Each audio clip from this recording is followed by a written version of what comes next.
પ્રભુ ઈસુ ખ્રિસ્તના નામમાં આપ સર્વને પ્રેમી સલામ. ગીતશાસ્ત્ર 95માં કુલ 11 કલમો છે અને આ ગીતની શરૂઆતમાં જ ગીત કરતા સર્વવાચક મિત્રોને એટલે કે તમને અને મને હર્ષનાદ કરતાં કરતાં આભાર સ્તુતિના અર્પણો સાથે યહોવાની હજૂરમાં આવવા માટે આમંત્રણ આપે છે.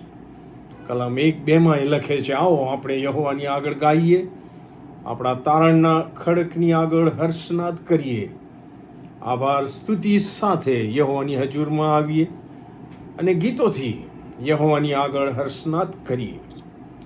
ગીતકર્તાએ પોતાના જીવનમાં યહોવાની કૃપાનો જે અંગત અનુભવ કર્યો હતો અત્યાર સુધી, તે યાદ કરીને તે યહોવાને આભાર સ્તુતિના અર્પણો ચડાવવા માટેના કેટલાક કારણો પણ ગીતશાસ્ત્ર 95માં આપે છે.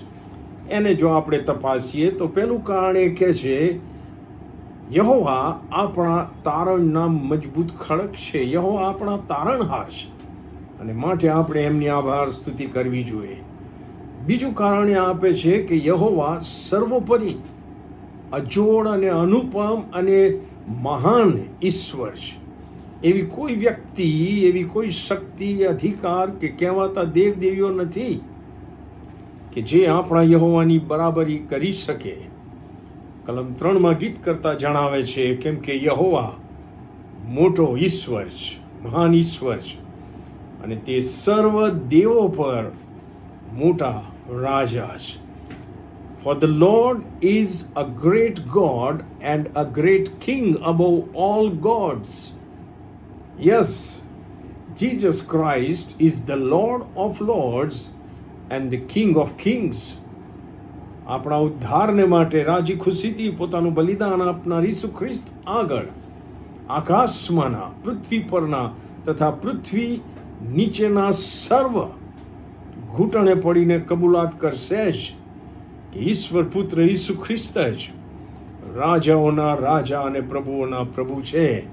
Praise the lord. ત્રીજું કારણ આપે છે કે યહોવા ઈશ્વર એ સમગ્ર વિશ્વના ન કેવળ સર્જનહાર છે પરંતુ માલિક પણ છે.